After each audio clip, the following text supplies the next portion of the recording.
Welcome back to another episode of Talkin ATL Hawks. This is episode number 62. Again, I'm joined by the most beautiful crew I could ever do this podcast with, Mr. Andrew Jefferson and Mr. Chase Jefferson.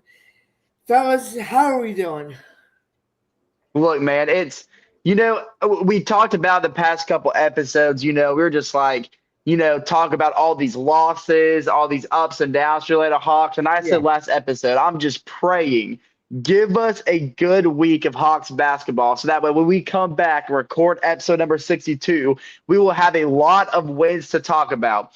And thank the Lord. And not only do we have a lot of wins to talk about, we just have a lot to talk about in general because it was a loaded week for yeah, Hawks basketball. And thankfully, we're saying that in a good way. It's a bittersweet. That's the better way to put it because obviously, you know by now, Trae Young was I was traded.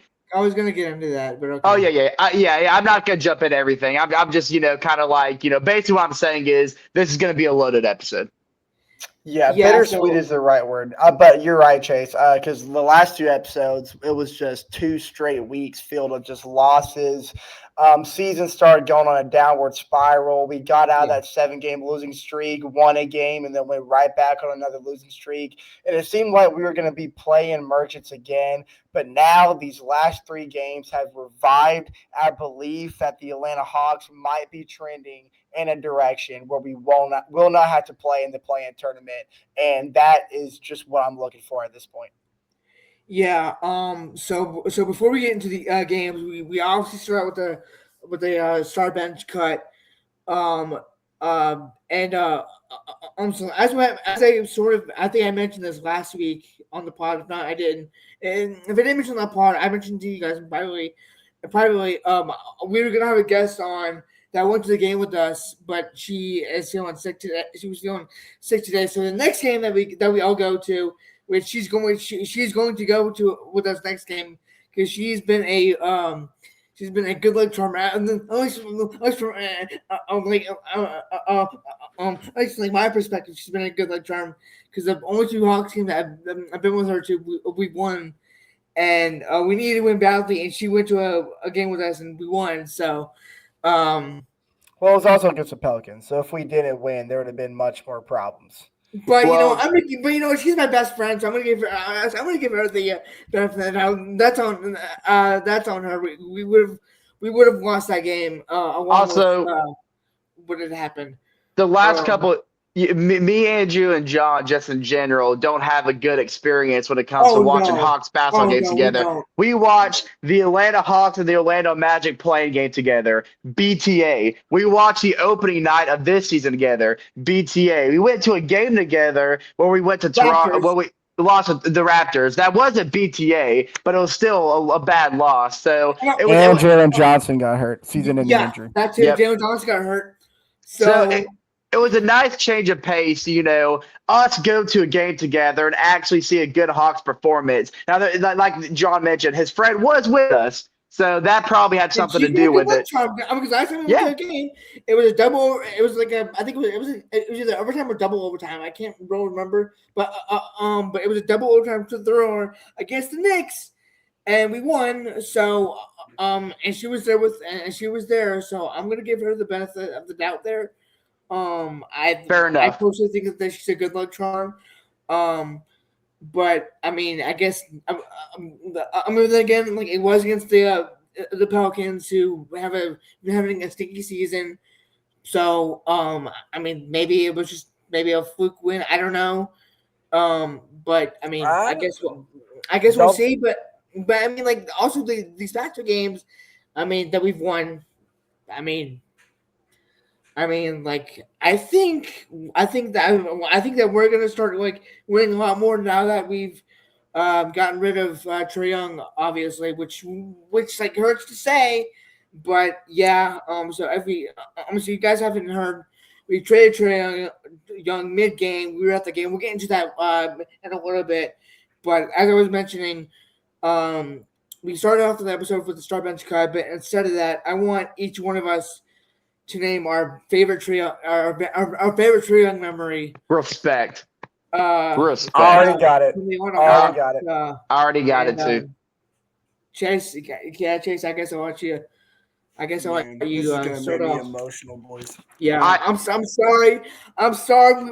We're planning to do something not Hawks related, but because my it's friend couldn't be on the pod this time, I'm gonna throw it to a Trae Young tribute. You it's know, just it's crazy because we talked about it for so long. The possibility of Trae Young being traded, but it's just the fact that it happened. Like we have to face reality now. For a yeah, long time, it was just an idea, but now it's reality, and you knew it was going to happen, but you're just never truly prepared for it. And yeah, when I think of Trae Young, there's one memory that always comes to mind, and it will always be the 2021 playoff series Yep, against the New York Knicks, because yep, that's kind of what sparked officially the Knicks and Trae Young rivalry. That's when he was getting all these F Trae Young chants, all these boos, and he quieted Madison Square. That's where Madison Square Garden became his second home. But my favorite memory specifically was Game 5 of that series in New York, when the Hawks just absolutely dominated the Knicks, and Trae Young hit the dagger, and he turned around, gave a little wave, and then bowed to the New York crowd, and that's where that iconic wave and bow clip that I'm sure you've seen a Trae Young go around. That was just the coldest. I mean, he's ice Trae, but nothing gets colder than that moment right there. So that's my favorite Trae Young moment. and I think to popular demand, Chase, that was obviously going to be my favorite moment. So I'm going to switch it up. Even though that is my favorite moment, I'm going to say something different just so we can go around the clock and all share I like different it. I like moments. it. Yeah, but that is my favorite, to be clear, because you're absolutely right. Sparked one of the best. Trae Young's side quest while he was in Atlanta, and that was just absolutely annihilating the Knicks every opportunity he got. But I'm going to keep it. I'm going to keep it in Madison Square Garden, and I'm going to keep it against the Knicks because you talked about what he did in a playoff series against him. Everybody competing for an NBA title, but that's not where his terrorism stops. No, he likes to keep.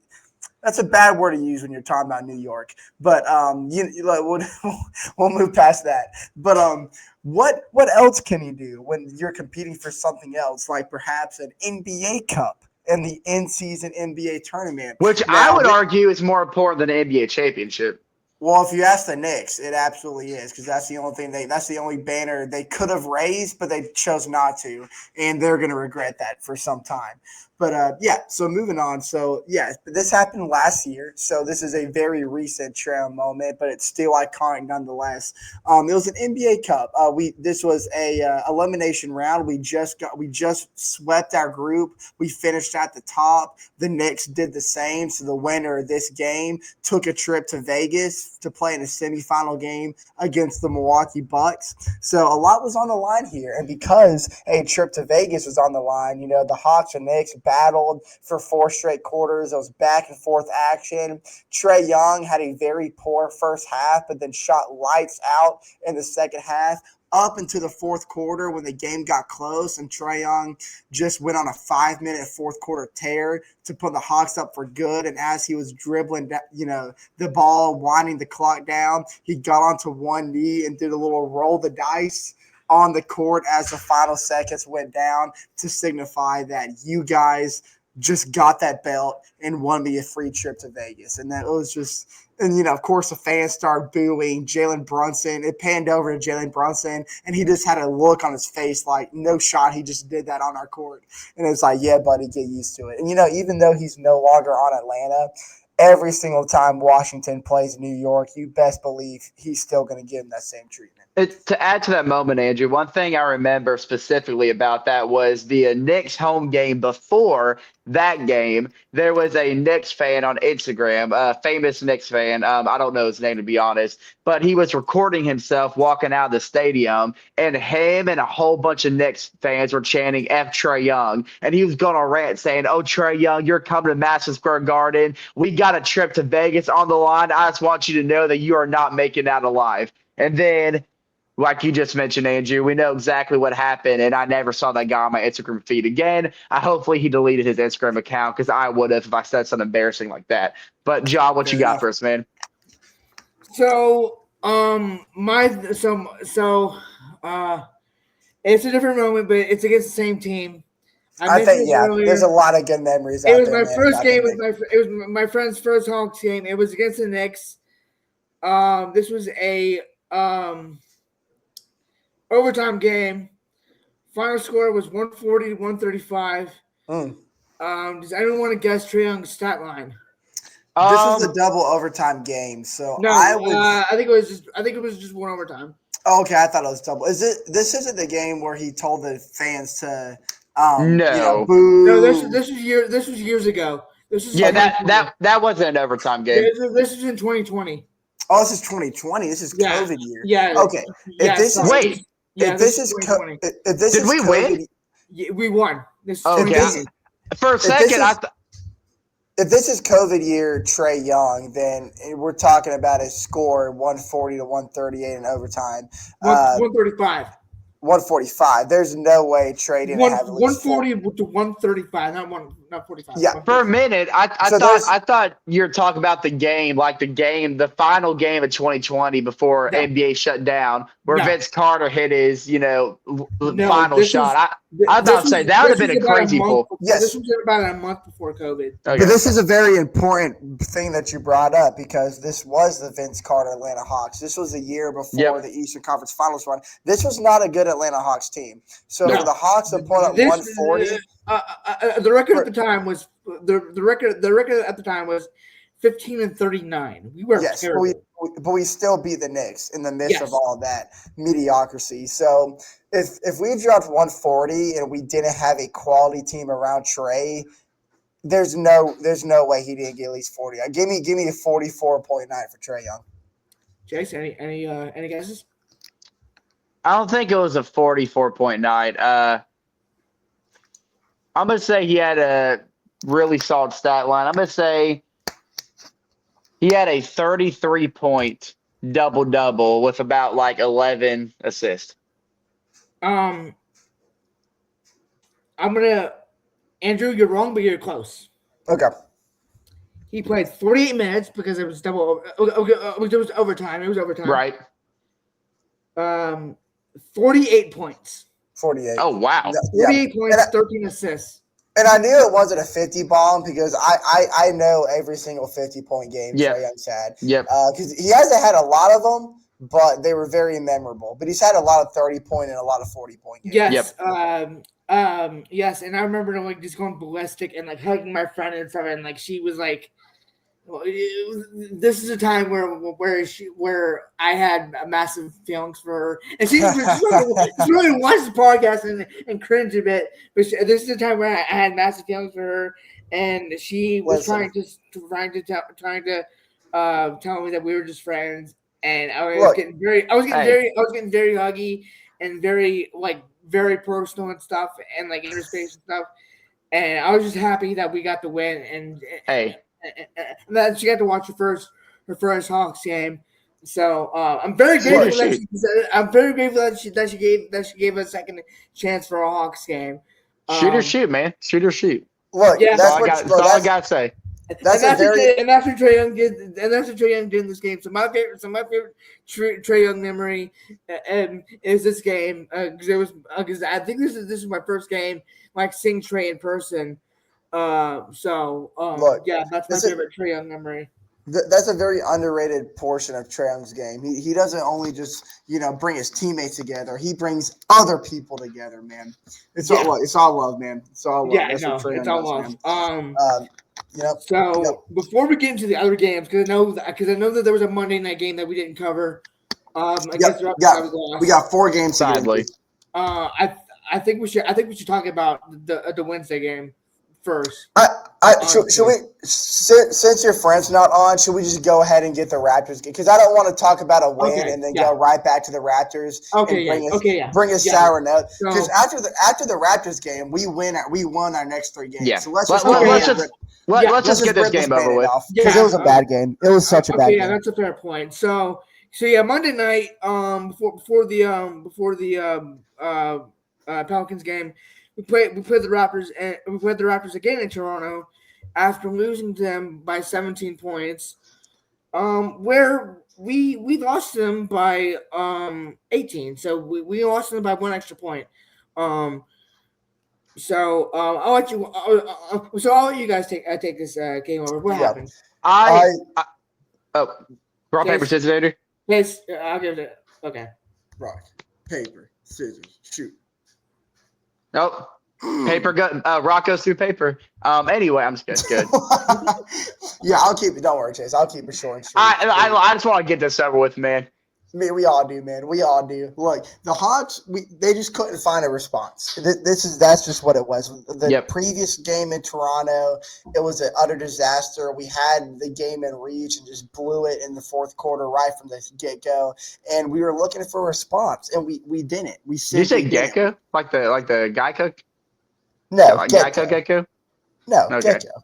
Yeah, we're not talking about lizards, Chase. This isn't a zoo. I mean, it kind of was the way the Raptors treated us. I mean, because we lost a raptor is a 118. reptile. So think about it. What zoo do you go to where animals are treated like that?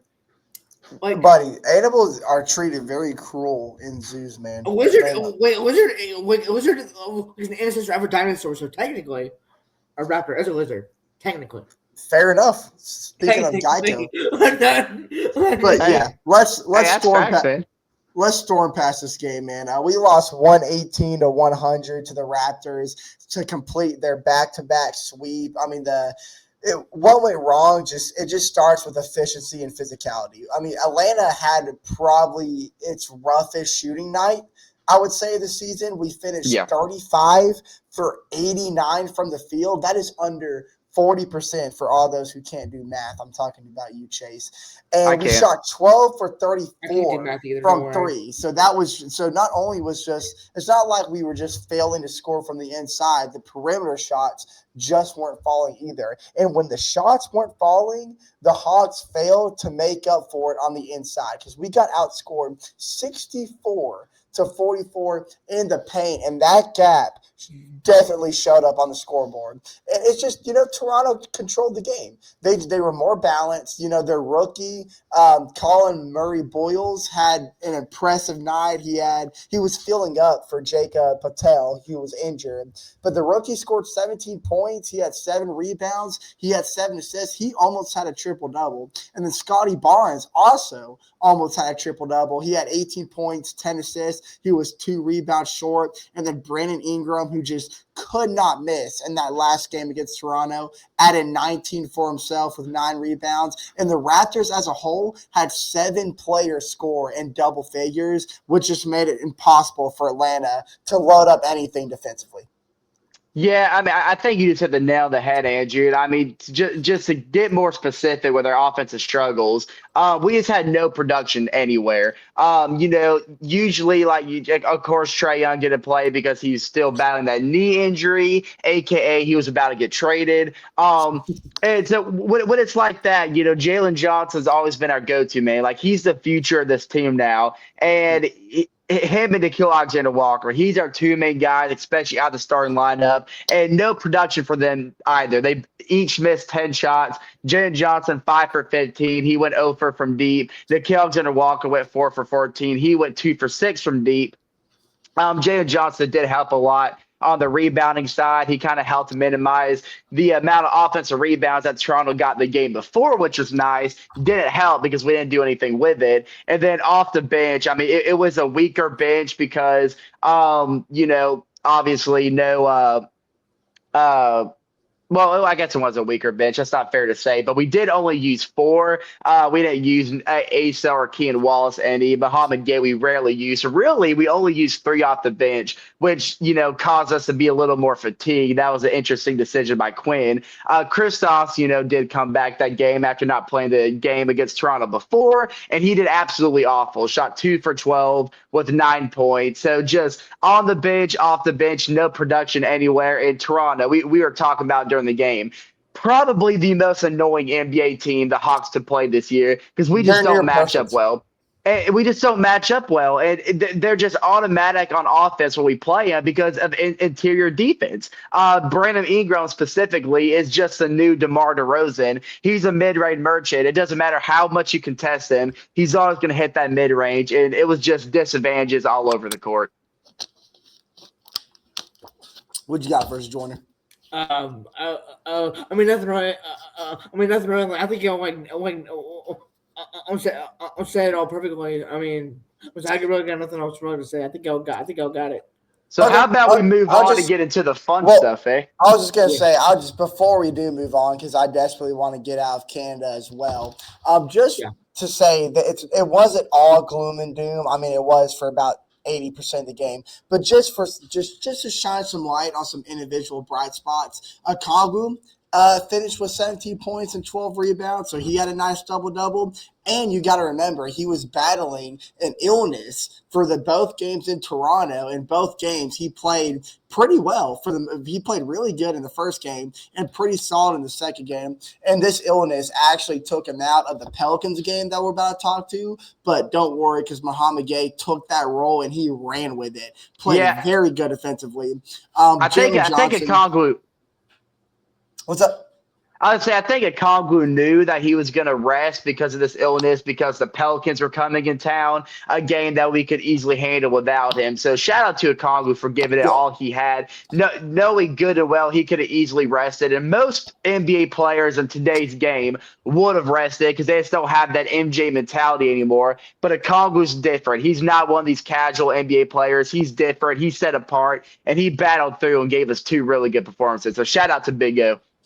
And Jalen Johnson, like you said, Chase, he struggled from the field. He only had 13 points, but he did get 14 rebounds, which is close to his career high. So he was still attacking the glass. I didn't mention that. I didn't mention that. Oh, you did? Okay, I'm sorry. I missed the rebounding part. But Chris Porzingis, of course, returned to the lineup, but he had 9 points. He was on minute restriction, so I he didn't only mention that played as well. 20 minutes. I know. I was using that to bounce into another point.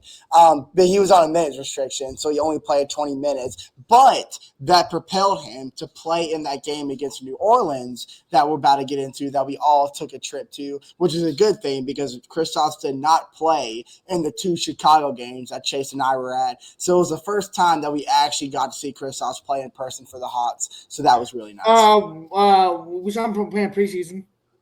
Well, I guess that's true. But he barely played in preseason. He probably played like a max 7-8 minutes in preseason. So this is the first. No. Remember we played the majority of our starters.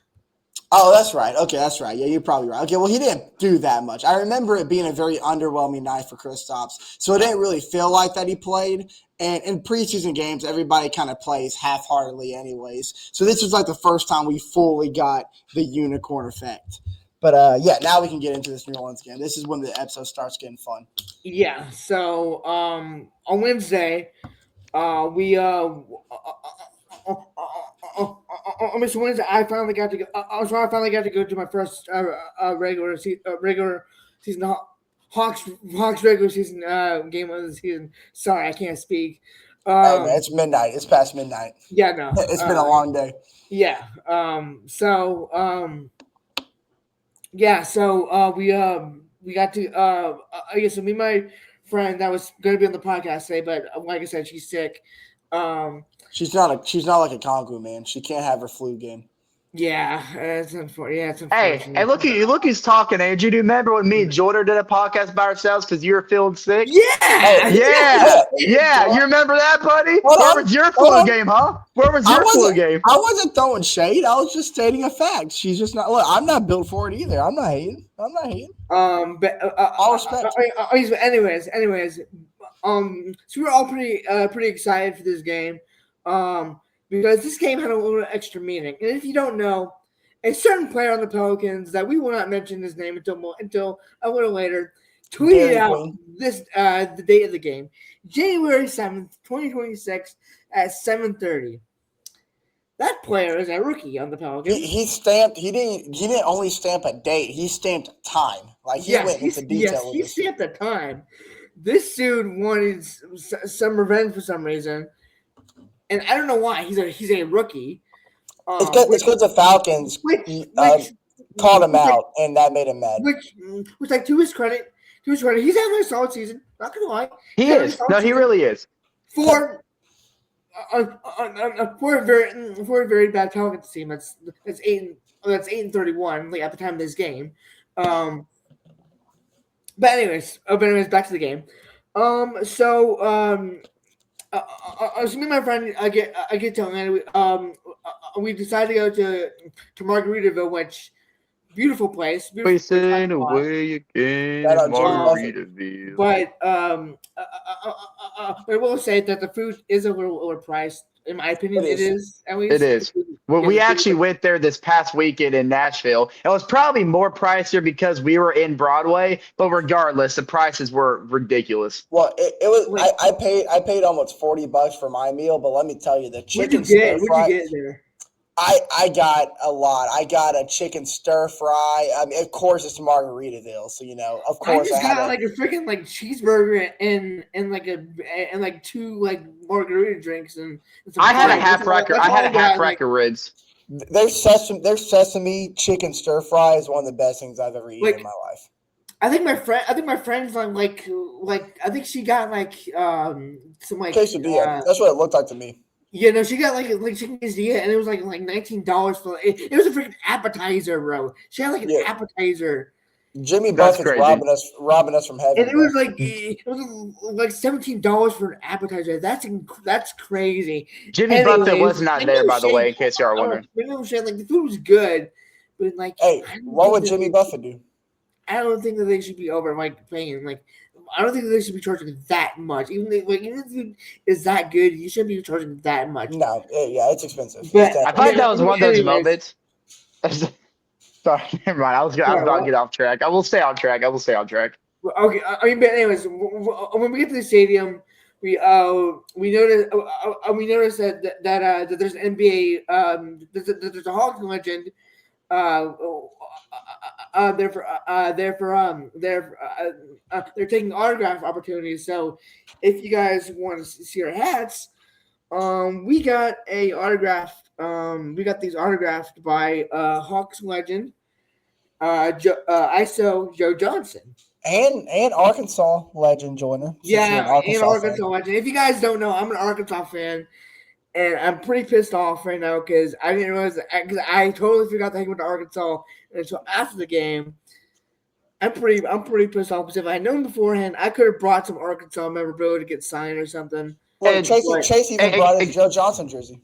yeah, I was about to say, in case you are confused, this is not a Joe Johnson jersey. Obviously, this is a Jalen Johnson jersey, Yeah. but it works out because it was Joe Johnson. And literally, when he was signing or when we went out to take a picture with him, I asked him, I was like, hey, man, it's not a Joe Johnson jersey, but it says Johnson on the back. Is that close enough? He was like, yeah, I'll let it slide. And then he signed our jersey. And then he asked us about the whole Trae Young situation. We had a little conversation there. So he was a really down to earth, really cool guy. He was cool. Oh, He wasn't yeah. like one of those like celebrities that like he's like, yeah, whatever, get this picture of with. Like he genuinely had a conversation with every single person that came up, and there's a long line. Like he had I a don't he think, was I don't probably think he had a conversation with me and my friend. Like, we were well. just, If you talk to him, like obviously, Yeah. if you don't say anything, he won't say anything. But if you like start talking to him, he'll Yeah. actually start a conversation. And I just thought that was really cool because he was probably staying there for hours. He was probably tired. He was probably ready to get this over with. But he wanted to make sure the interactions were special, and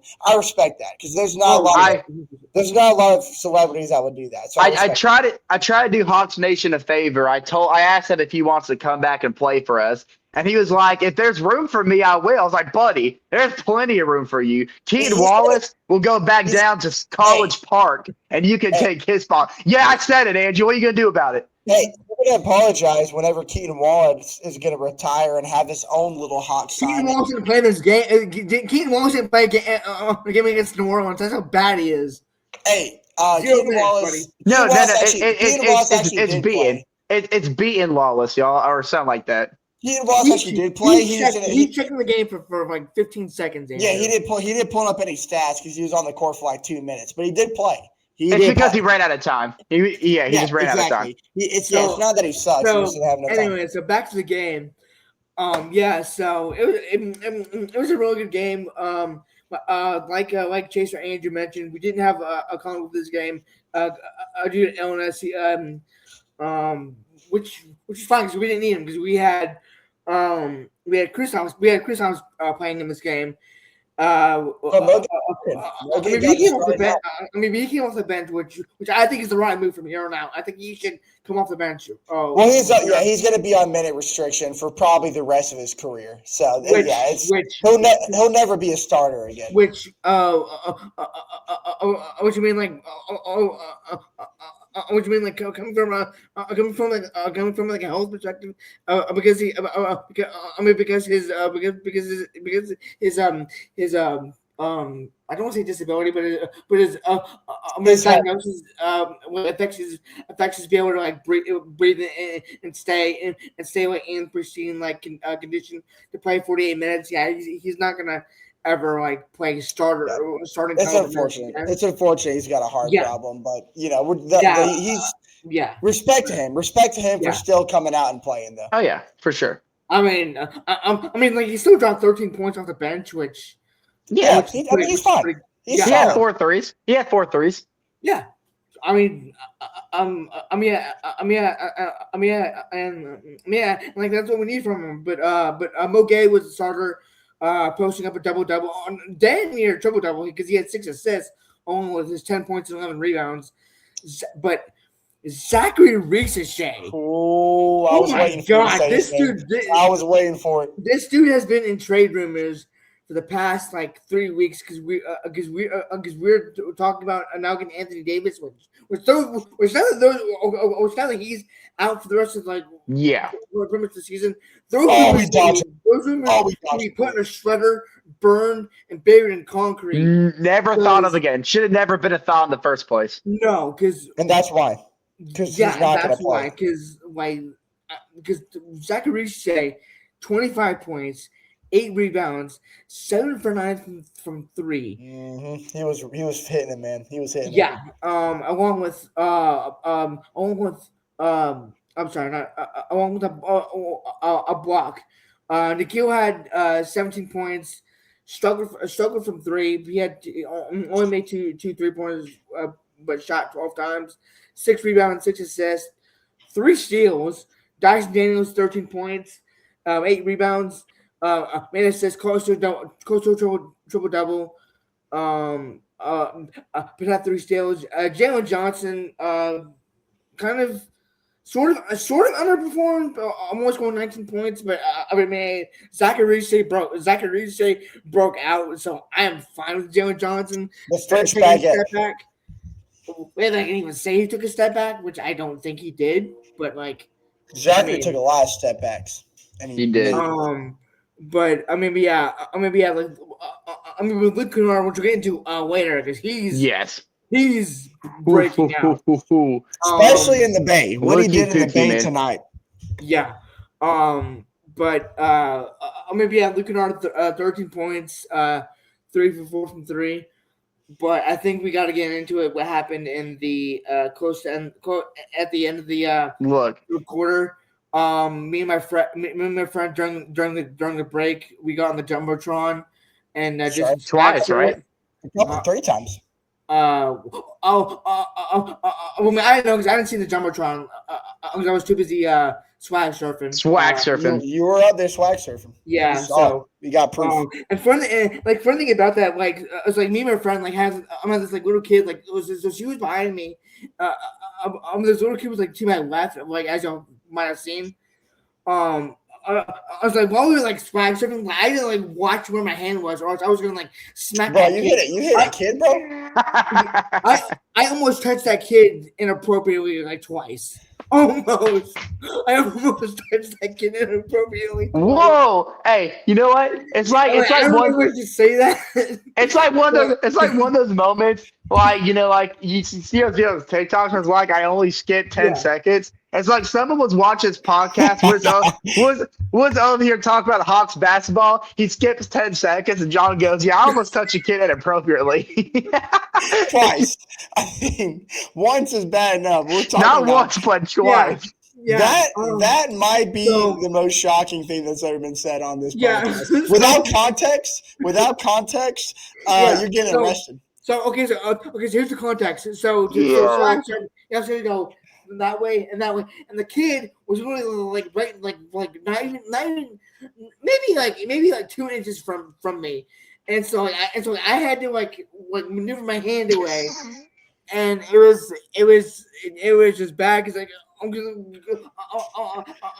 start out slow, then we went like fast, obviously because obviously like when you like swag surf, you had to go like start with slow and then go fast, so I had to like watch my hand and stuff. So yeah, no, it was bad. Thankfully I was precautious, or else I probably wouldn't be here right now. Jordan is Yeah, could you imagine us opening this episode like, "What's up, everybody? Welcome to episode number 62." I think for the foreseeable future, John will no longer be joining us. He touched a kid at the Hawks game we went to. let's just say he swag surfed a little too hard. Let's just leave it at that. This episode's not Yo, getting uploaded. This nope, episode is not nope. getting We uploaded. might as well say whatever you want now because this episode ain't making it on YouTube. Not safe for the internet, man. Not safe This for the internet. might be the most unhinged episode we've done, but Yeah, yeah, that's crazy. Yeah, let's move on before we just dig ourselves a obviously- deeper hole. So obviously, like after that, we get back to our seats, and I check my phone. I see a Twitter notification, saying like Sham Charania, Yep. and I think I knew right then and there that it was Trae Young being traded, but I click on it. Sure, it was Trae Young being traded. I dang near chucked my phone onto the court. Yeah, this is this created and my friend, she's a very good photographer. She actually brought like a camera with her. Yeah. Oh wow! And she took pictures of like Trae Young like dapping up his teammates and like leaving the court. Yo, when do you see these pictures? Yo, we might need to get our hands on those. Yeah. So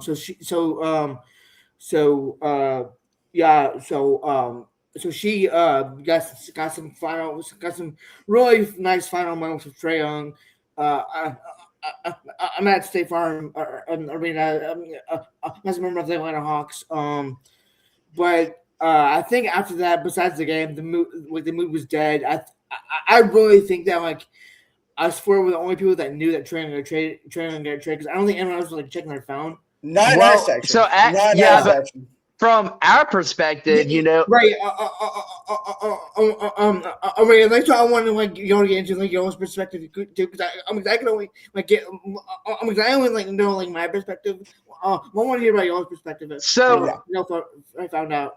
So like I mean same deal. Like it all started, you know, we were all swag surfing, having a good time, and then after the swag, except we weren't touching anybody, John. Yeah, no kids are being touched down in our section. I don't know what was going on up there, I would like to say I did not touch a kid. I was careful.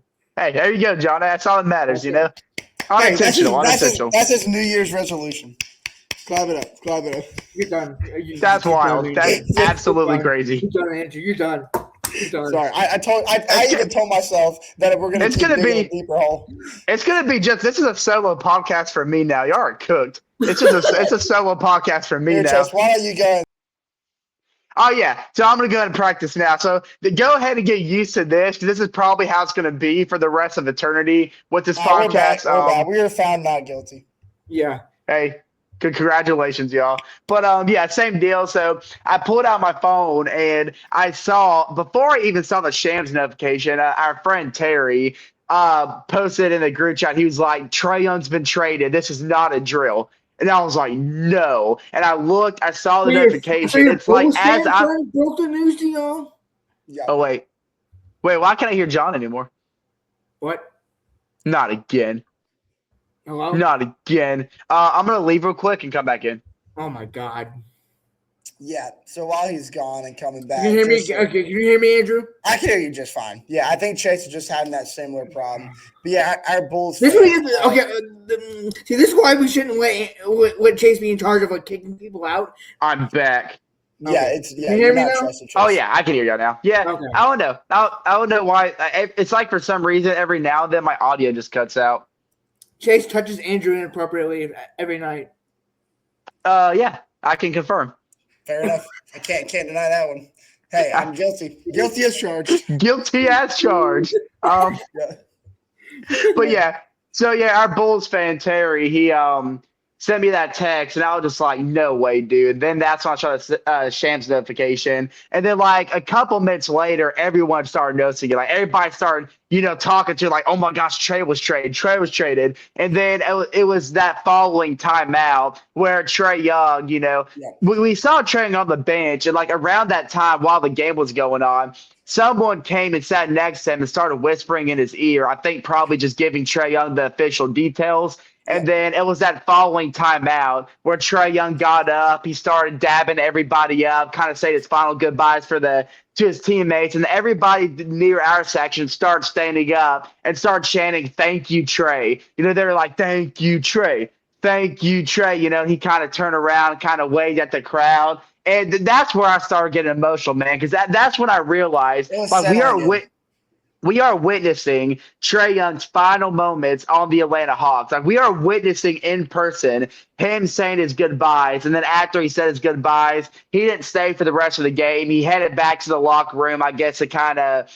I mean, I like, don't know. I mean, like, you can't. I mean, like, I don't think he, like, he. I mean, I don't think you can stay. Like, if you're trading me, I think you got to go. Right, because you're not on the team anymore. Yeah. It was the Harrison Barnes situation from several years ago when he was playing for the Mavericks and got traded. It was in the middle of the game, and he had to immediately leave. He had to take off his jersey. He had to go. He had to leave the locker room. And then, of course. And it was going. So this has happened in an NBA game before because I've never like noticed it for like MLB, but I've seen it for like MLB, but not Yeah. the NBA. I remember that. I remember the Harrison Barnes situation. It was like 2017, 2018. Okay. And it was just going back, listening to like Bob Rathbun and Dominique talk about it too. And you could tell they were getting a little emotional too. They were like, they were showing the clip of him walking to the locker room, and they were like this is truly it. Like this is truly the end of an era. And then I remember. That whole video of him walking to the locker room, like dabbing, that was gangster. I'm not gonna lie, bro. Trae has aura. He has aura. I think the worst part of the night was me coming home, and I was in the shower. And I don't know about y'all. Some people think this is weird. I don't think it's weird. I set my phone up in the shower, and I scroll through TikTok as I take a shower. I do. I do. Well, I don't really go through like TikTok, like just TikTok. I scroll through like every social media. I be texting people. Like, whatever. Not y'all. Oh, maybe. That should be your New Year's resolution. Maybe. Yeah, guys, totally. Okay. Yeah, it's totally not what's gonna happen. I was in the shower, dude. The whole car ride home. It was funny. The car ride to the game, we were listening to a radio station. They were playing some pop music, some really pump up music. The same radio station. We were getting hyped. And then on the way home, we were listening to the same radio station, and they played nothing but sad and depressing music. It just fit the vibe. I remember I got home. I was doing my usual TikTok scroll in the shower. It was nothing but Trae Young at it. The entire Thankfully, my friend had her Spotify on, and like she was letting me like pick music, and I just kept skipping every depressing song. I was like, I'm sorry, but dude, I think you know why I'm skipping this depressing song. And she's like, yeah, I get it. There's only been one time I've cried during sports related, and it was when the Falcons blew the 28-3 lead in the Super Bowl. I did cry that night. I shed a tear. I really did. In the shower. I didn't cry this night, but I really could have. In that moment, in the shower, scrolling through and watching Trae edits, I could have cried. I really could have. I was just more in shock, like, because I didn't really know, because it's very conflicting. And I know we've got 2 games to get into, so we'll probably speed through those games. So we'll get those through quickly. This is big. This is important. Yeah, this is important. We've got to go through our rounds here, so I completely understand. But I think it's just pure shock because it's a conflicting feeling because from the consensus of a Hawks fan, like through our like general perspective of how everything's gone with Trae Young for the last 7.5 years, Landry Fields completely ruined any future we have with Trae Young. Now he tried. I will say there were some avenues he took that on paper sounded great, like the whole Trae Young, DeJounte Murray mashup. But what really frustrates me about Landry Fields is you take a look at what Trae Young did with that 2021 Atlanta Hawks team. The only move Landry Fields had to go moving forward was sustain that team and fill in the gaps, because that team wasn't perfect. There was gaps that need to be filled. But for some reason, Landry Fields said, nah, let's move what's working, dish those guys out, and try to build. He had that, oh my gosh, we have Trae Young, the next superstar in the making. Let's see how many superstars we can bring in and build a orbit of. And we know in the NBA, there is a really poor history of things like that ever working out. And we start dishing these guys out. We dished Trae Young's best supporting cast, and we could never get that return back. And then it got to a point where it was Trae Young had to try to find that same because it's not Trae Young never got worse. His playmaking abilities only grew better. But Landry Fields refused to give him the actual help he needed because he couldn't see through. He was so blinded by his vision that was never even feasible. And the answer was always right in front of him, but he never took it. He never took it. And that's why Trae Young was so stale in his success in Atlanta, because he was just trying to grasp at straws that Landry Fields never put there. And Trae Young tried everything. He poured his heart, his blood, sweat, and tears into the city of Atlanta, and that's why it hurts, because he gave us everything, but we didn't give him everything. And that's why I'm happy for Trae, because he deserves to go somewhere that will actually pour support into him. Kind of like what he said. He made a personal post out there, and there's at the very bottom, the last sentence literally said, it's time to find out what's possible when there's real support behind you. And that quote hit. I mean, that hit like you just got hit by a freight train, because it's really set in reality that Trae Young was suffocating in Atlanta because he never had the true front office support that he deserved. And so it was like, it was a relationship that needed to break up. It's almost like, it wasn't a toxic relationship. I mean, there was definitely some toxicity between Trae Young and some of our previous head coaches, but it wasn't toxic because Trae Young wanted to make this work. He really wanted to, but there comes a point, like, let's say you're in a relationship, you really like this chick, but it's never going to work out. It's always going to get to that point where you have to cut ties, and that's the point it got to. Love Trae Young. He loves the city, but mutually you had to cut the tie because it's in his best interest and it's in our best interest, because now we can go forward full throttle on building this team around Jalen Johnson. And because Trae Young was such a defensive liability, even our new GM, as soon as Trae Young was let go, he immediately went to the press and said, going forward, we are going to attack this new future with a defensive mindset. And let me tell you, the last 2 games, I have seen some of the best defense I've ever seen the Hawks play. And that's why it hurts, because you wanted it to work, but you knew it never was going to because of what Landry Fields did. And I would never forgive Landry Fields for that. So just real quick, I want to give my 2 cents on this as well. And this actually from a post I sent you guys on Instagram that says Trae Young says he asked for a trade because he didn't want the Hawks to lose him this summer for nothing. So he asked out of Atlanta because he wanted to help us, because he wanted to leave, but because he loves Atlanta so much, he wants us to succeed without him, and like that's exactly what we're doing. I was a quote by him. I wanted to be able to help both sides. I didn't even want to get to my player option this summer that could end up leaving that I could end up leaving Atlanta without nothing. I was going to another quote. When did you realize it was probably time to part ways with the Hawks? To be honest with you, I wanted to be able to help both sides, and to be honest, I didn't. So I was going on by saying so I wanted to give the first half of the season a chance, and me and Chris Porzingis being injured and stuff, it just felt like the right time. And Hawks forward Jalen Johnson has been balling, and I always wanted, and I was always helping him, wanting to get him the ball too. So I just felt like it was that time, and I wanted to leave on the right note as well. So like I don't think he didn't give up on us. He wants us to succeed, and that's why he wanted that, and that's why he wanted out. So he has no bad blood for us at all. No, it was not an ugly breakup. It was not an ugly breakup. And Trae, right now, there's between at least for us three, we do not hate you for this.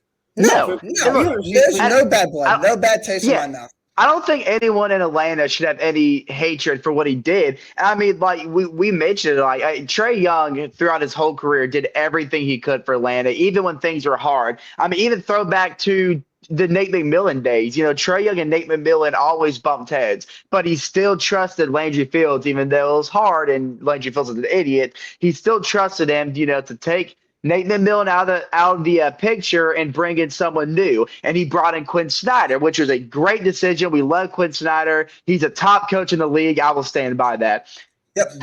The whole DeJounte Murray thing, that didn't work out. Towards the end of DJ staying with Atlanta, they bumped heads and things got hard then. And it just Trae Young never got what he wanted. Like Landry Fields refused to listen to Trae Young. And it's unfortunate because Auntie Sailor, our new GM, he right out the gate gave Trae Young everything he wanted. It's just at this point, what are you looking for? And he gave. And he got.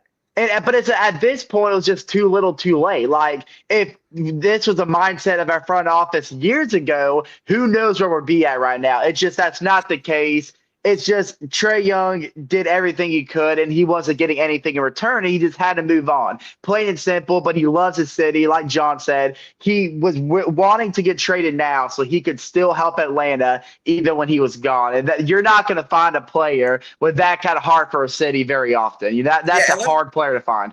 And we better retire. We better retire the number 11 in 10, 20 years. We better.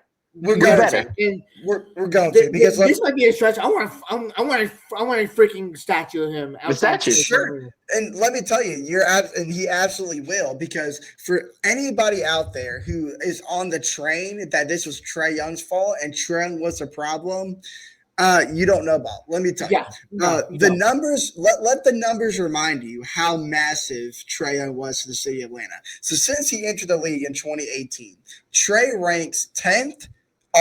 In franchise history in total points, 12th in points per game, and he's at the top in franchise history in both assists and assists per game. So you're talking about a franchise that reigns for nearly a century now, and Trae Young is at the top in both assists and assists per game. And in just 7.5 years, by the way. And he defined an era the era of Hawks basketball, because this was 2 years after the Hawks made the Eastern Conference Finals and got swept by the Cavs. The Hawks needed a culture change, and that's what he did. But the trade, it signals that the Hawks are looking to philosophically make another shift away from his offense, add some more depth, spacing, defensive versatility around Jalen Johnson and the young core we have in Zachary, Asa Newell, and who we might get with this New Orleans pick.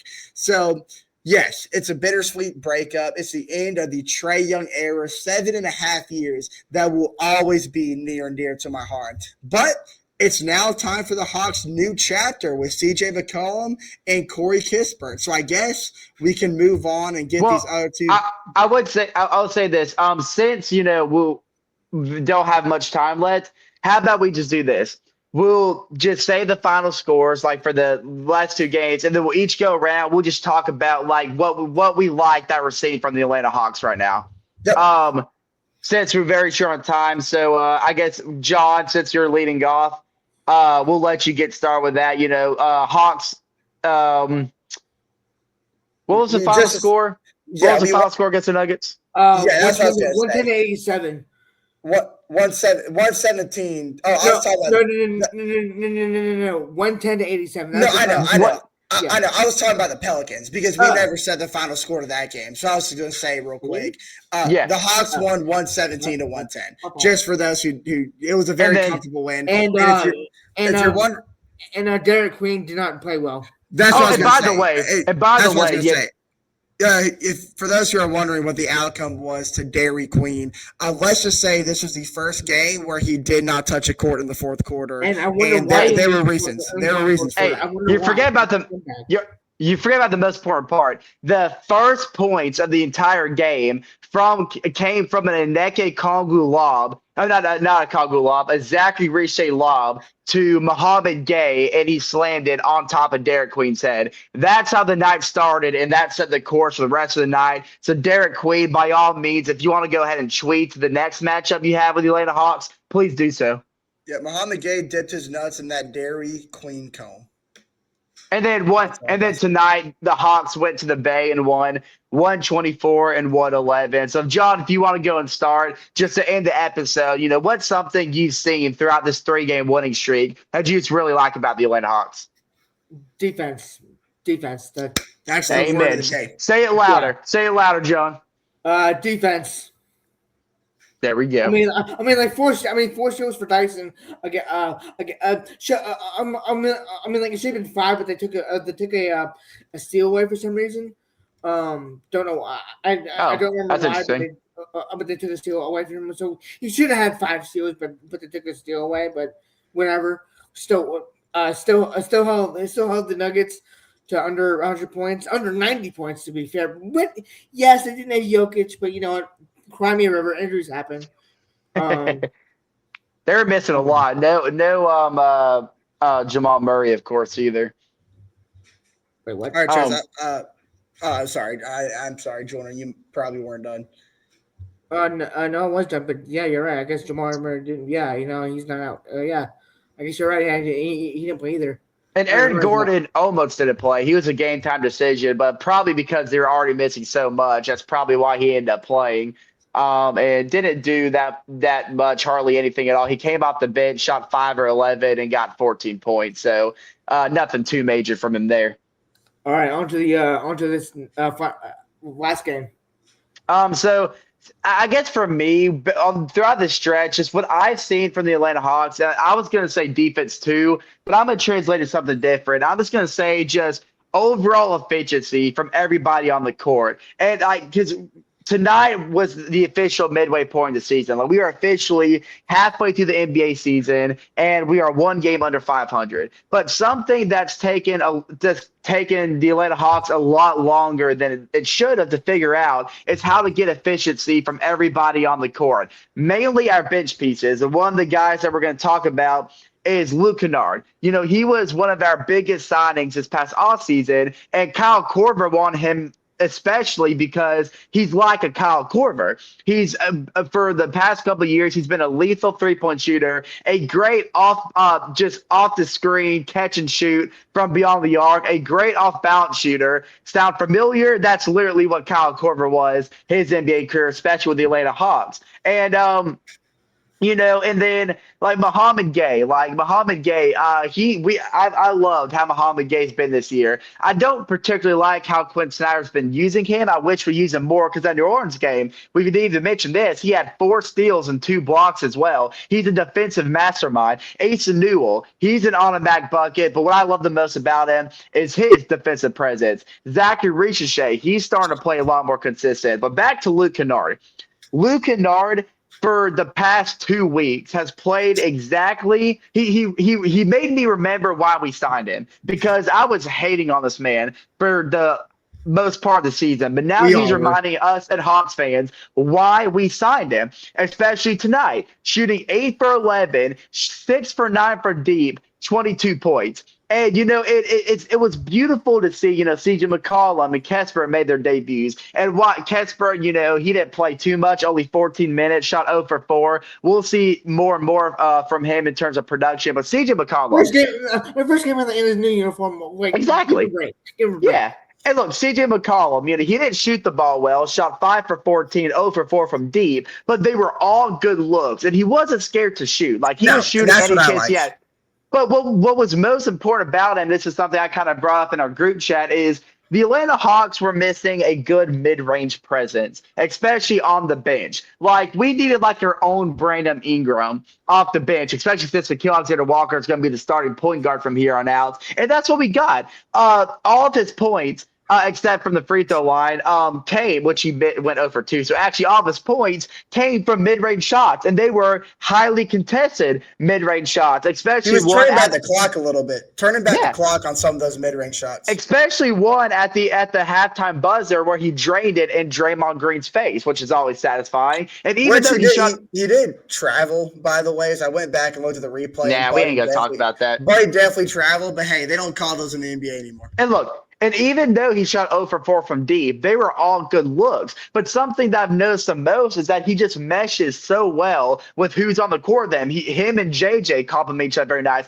Him and Luke Kennard. Luke Kennard even spoke about this post game how he already loves just after one game playing with CJ McCollum because he knows how to find the open man on the court. He assisted 2 of Luke Kennard's 6 threes. One of them where he was driving in and it looked like CJ had an open floater, but instead he did a quick turnaround in the air with one arm fed to wide open Luke Kennard and drained the 3. And that's the type of thing.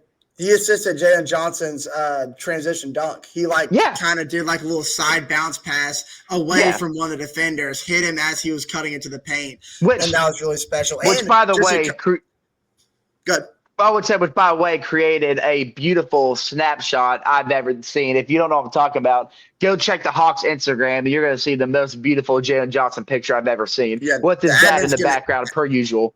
Admin's going to get erased, but I'm going to keep you. I'm going to let you keep talking, Chase. This is just going to take 10 seconds to add on to your point. When CJ McCollum and Kesper landed in Atlanta, they did not have enough time to run a practice with the Hawks before this Golden State game. So there has been no practices with any of the new players. All they had was like a half-hour shoot around, and they were out there meshing so well. It makes you think that they've had at least a week worth of practice together. Yeah. Which makes it all the more impressive. And that's something CJ McCollum talked about as well, is that like he said that he's only been there for like a day and a half. Yet he feels like he's been with the team all season. Like he said, he just mentioned how him and the coaching staff and the players welcomed them with open arms. He already feels a connection. You know, the Hawks posted him on the Instagram, going around the stadium, greeting the team, and they all act like they've known each other for years. And you can already tell he loves being in Atlanta. I think Ace and Nua kind of freaked him out. Him and Dyson have chemistry from the days in New Orleans. Exactly. So, and I think Asa kind of scared him a little bit with this pregame caca that he always does, but you know he'll get used to that.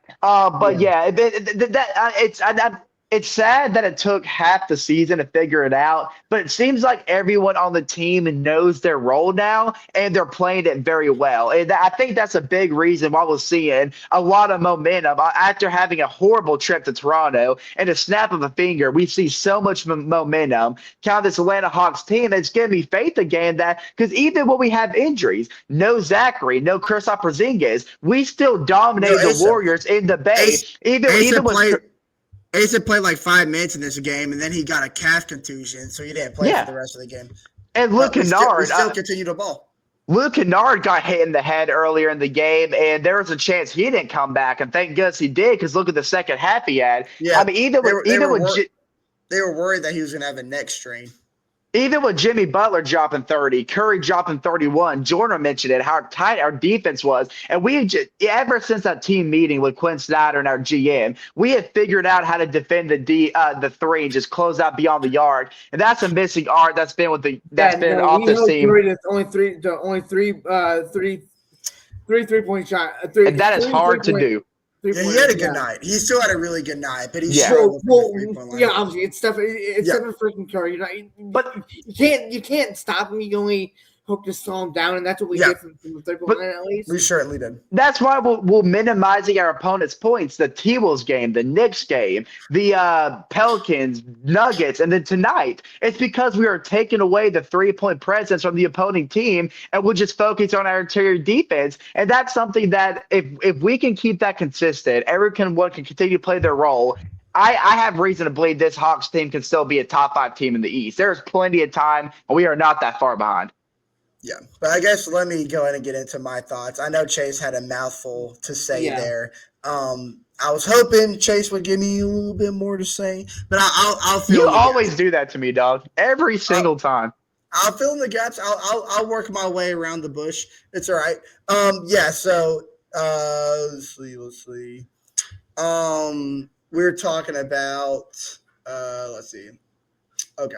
Yeah. So if you're looking for what's gone right for the Atlanta Hawks in the post Trae Young era from the eyelids of Andrew Jefferson, the wins over Denver and the wins over Golden State, it gives you a really clear blueprint of what the Hawks intend this team to be in the near future. First and foremost, it's the response, because against Denver, Atlanta turned a very tight game into a blowout simply by outscoring the Nuggets 36-12 in the fourth quarter. And then we managed to follow that up by going on the road and handling a Warriors team who has two of their stars rolling. That's Steph Curry and Draymond Green, who have had two really good weeks of basketball. And every time momentum, threatened to swing in both the Denver and the Warriors game, the Hawks had an answer for that. And that's why I give Quinn Snyder timeouts, because credit, because he knows how to utilize his timeouts and he knows exactly what tweaks he needs to make when he notices that something is going wrong and the other team is gaining momentum. And, whether it's a 23-3 run against Denver or whether it's multiple Golden State pushes, the Hawks, he just knows how to get this Hawks team back together without any panic. And like I said, the identity shift that this team has, it's obvious. This is no longer a one-player offense. Dyson Daniels, he set the tone with the Nuggets. Something we didn't mention, had his finally got his first triple-double of the season, which is something he's been very close to on several occasions leading up to the Denver game. He had 17 points, 11 rebounds, 10 assists, and he had that all-around impact that carried over to that Golden State game. The ball is moving, multiple players are touching every possession, and the Hawks are just winning just convincingly. And Jalen Johnson, he's also kind of cemented himself as that new centerpiece role now that Trae Young's no longer the franchise guy. He dropped 29 points to close out that game against Denver, and then he followed it up with a 23-point performance tonight. He had 11 rebounds, 6 assists, and he's been doing this all season. But even now, he's noticing the mismatches and he's attacking it full on. He's defending multiple positions and he's finishing games exactly how we need him to finish. When we need him most, he knows how to set the tone early and he knows how to close it out with that same attack. And it's exactly what you're looking for when you're trying to establish a franchise cornerstone. And then Nickeil Alexander-Walker, he's stepping into a revamped role in the starting five, and he's immediately came out the gate scoring 22 points against Denver and 24 against Golden State. And that includes 8 straight points late in the first half against the Warriors that helped us flip momentum. And then I don't even have to talk about Luke Kennard, because Chase, you were right on point with how well Luke Kennard played against Denver.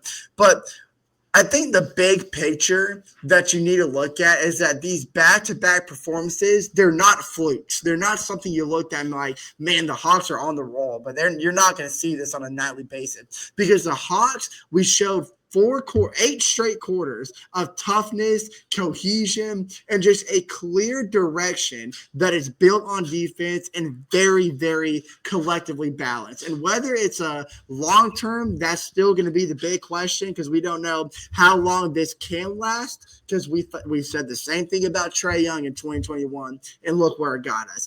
But right now, Atlanta looks connected, and for the first time in a while, we're finally seeing exactly who they're trying to be come out to fruition. But yeah, that's all I gotta say. Okay, so like before we wrap this up, I kind of have a sort of a ridiculous question for y'all. Let's go. There's I something, like there's things that ridiculous. happened like I guess yesterday. But what are your thoughts on like NBA players like changing jersey numbers like mid-season? With the whole CJ McCollum looking around situation, because like as a fan, that would piss me off if I had just bought a looking around jersey like at the game we went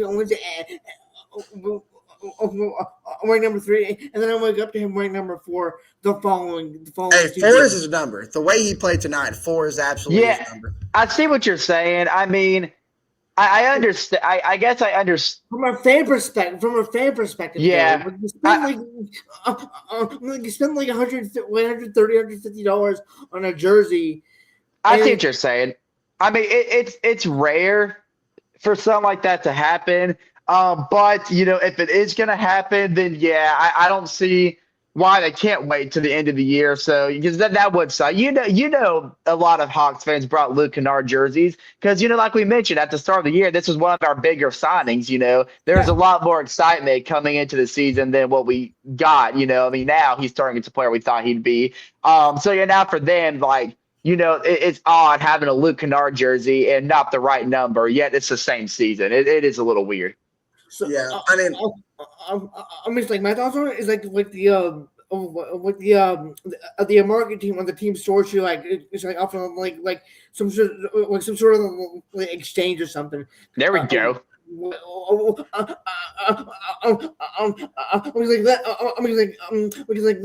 That's just my opinion. I mean, like there's gotta be like, that's like yeah. I mean, yes, it's rare, but still, like it's frustrating. Like you're selling these jerseys for like $100, $130, $150, and like player screens like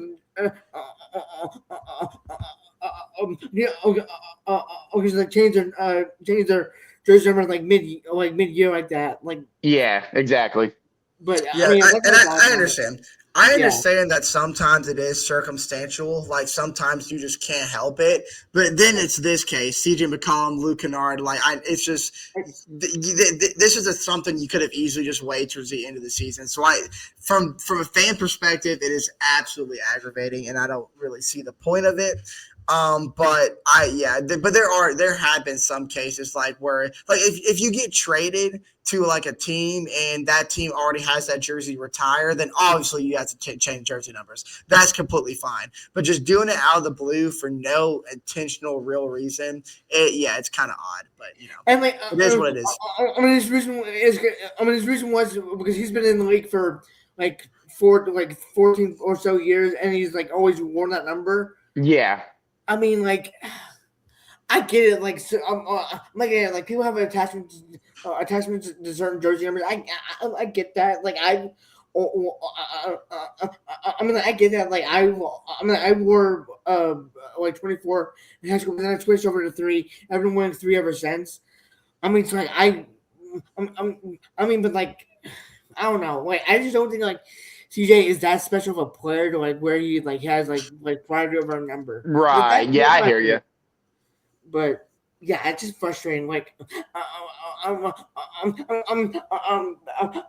like I know that I'm saying like as someone who bought a Luke Kennard 3 jersey, I didn't thankfully, but like still, like that's frustrating from like a fan's perspective. Because like I was saying, like there's been. It was probably like plenty of fans like bought like Luke Kennard jerseys like at this game or so, and I'm like now they had the wrong number because he changed his number. But yeah, that's my thoughts on it. But yeah. So.